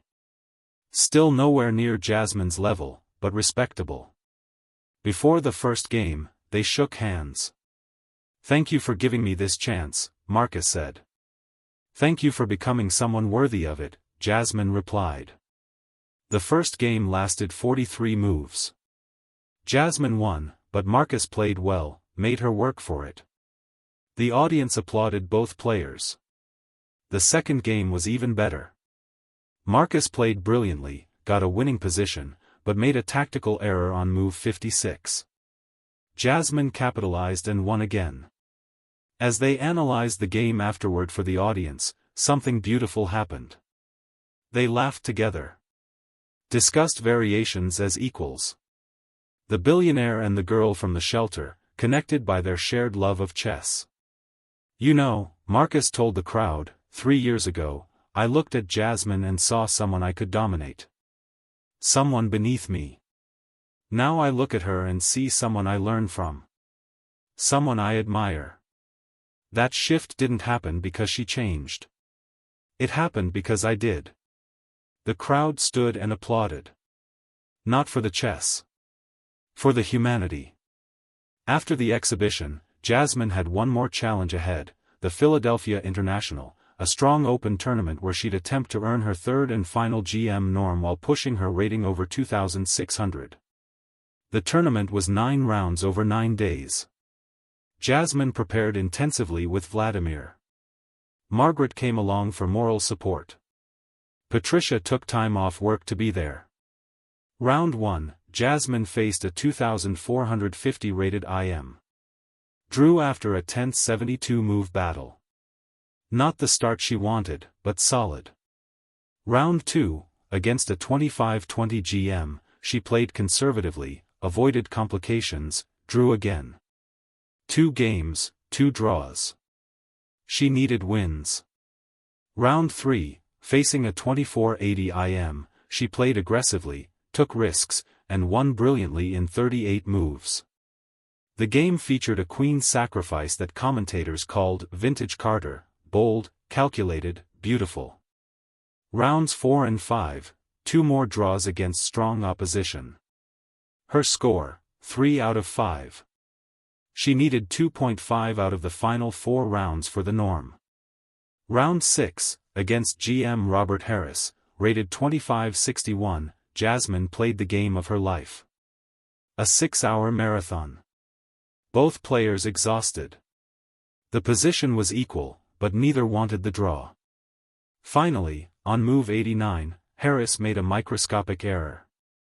Jasmine converted it into a win after 104 moves. When she stood up from the board, her legs nearly buckled. Vladimir caught her. "You did it. That's the game. That's the one that matters." Round 7, she could draw out safely now, but decided to play for a win. Lost to a 2,605 rated GM who outplayed her in the endgame. Disappointing but not devastating. She still had the norm secured. Rounds 8 and 9, 2 solid draws to close it out. Final score, 5 out of 9. Third GM norm achieved. Rating after the tournament, 2604. Grandmaster. At 15 years old. Youngest American female grandmaster in history. The chess world exploded with congratulations. Her phone buzzed for hours. Messages from players she'd never met. Grandmasters welcoming her to their ranks. Former world champions acknowledging her achievement. But the moment Jasmine would remember forever came that night in the hotel room. Patricia, Margaret, and Vladimir gathered to celebrate with cheap champagne, sparkling cider for Jasmine, and pizza. "Your father is with us tonight," Patricia said, tears streaming. "I feel him here. He's so proud, baby. So incredibly proud." Jasmine pulled out the worn photograph she still carried everywhere. Her father, smiling, holding a young her at a chess board. She held it to her heart. "Daddy, I did it. I finished what you started. I climbed the mountain you showed me. And every step of the way, you were with me.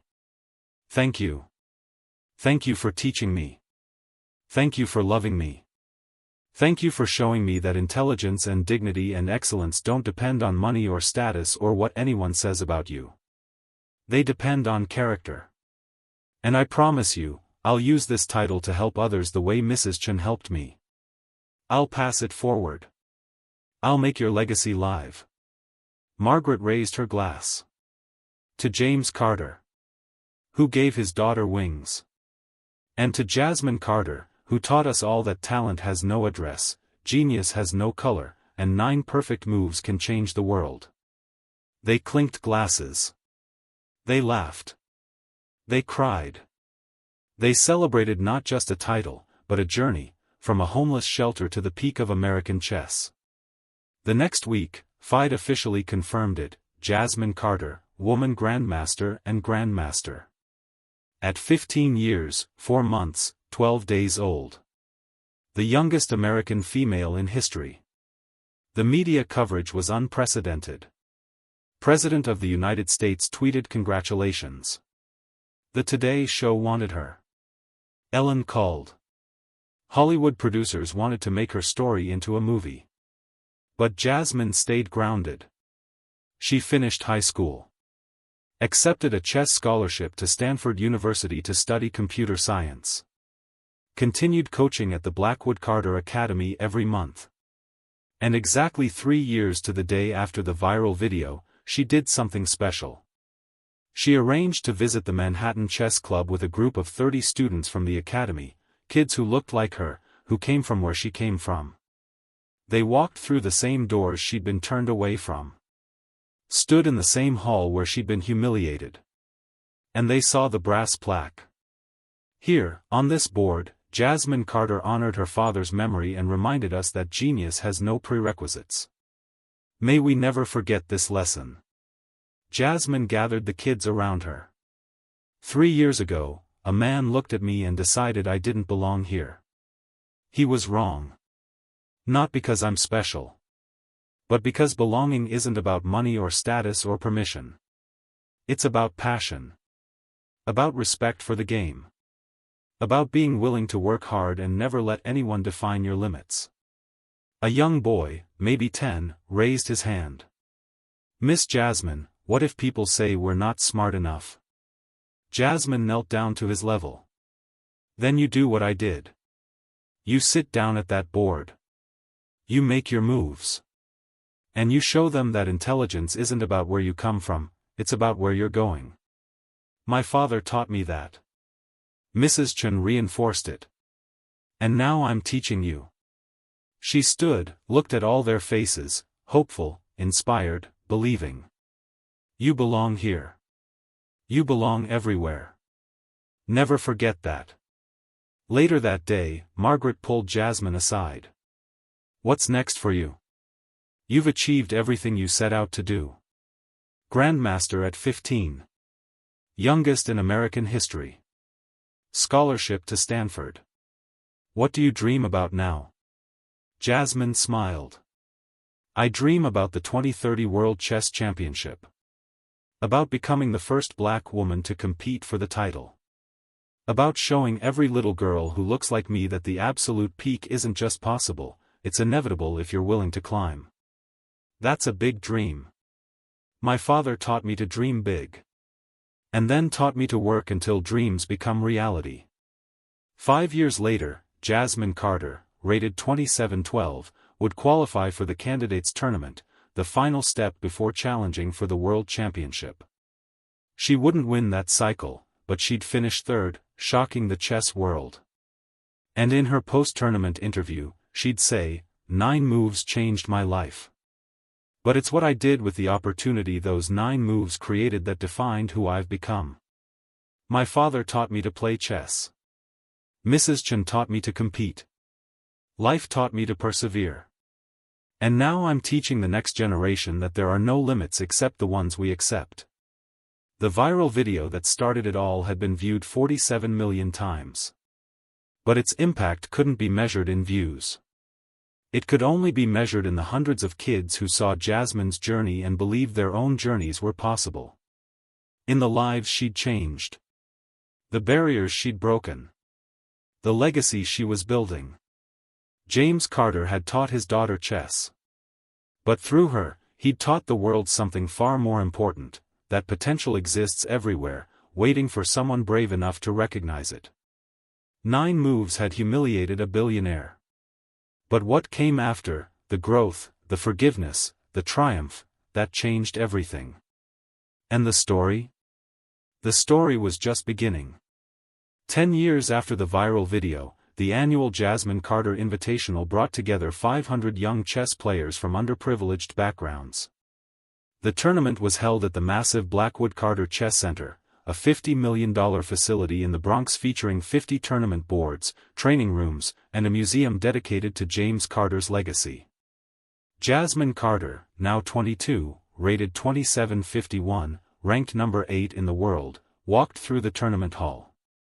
She'd won the U.S. championship twice, represented America at 4 Olympiads, and was considered one of the strongest female players in history.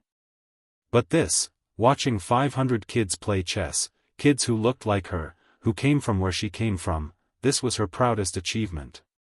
A little girl, maybe 9, approached her. Miss Jasmine, I'm scared. Everyone here is so good. Jasmine knelt down, looked into eyes that reminded her of herself at that age. You know what? 12 years ago, I was scared too.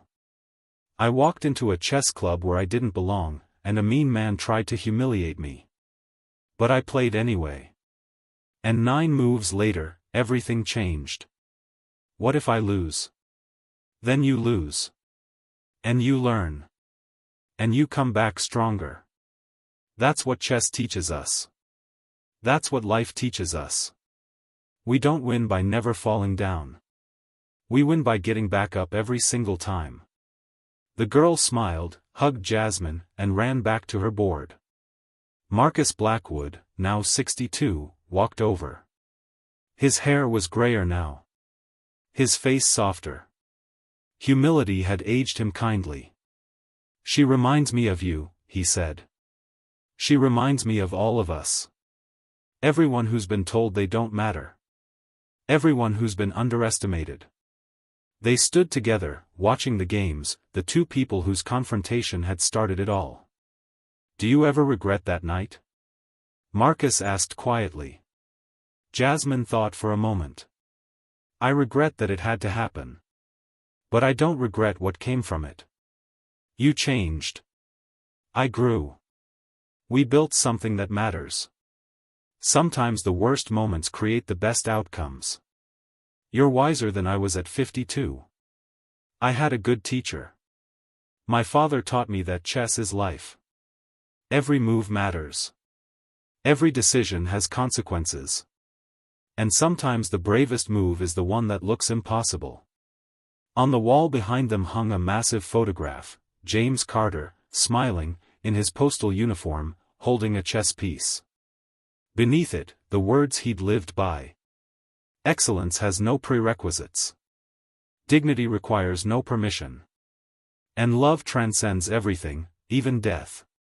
Jasmine touched the photo gently. I did it, Daddy. I kept my promise. And somewhere, somehow, James Carter smiled.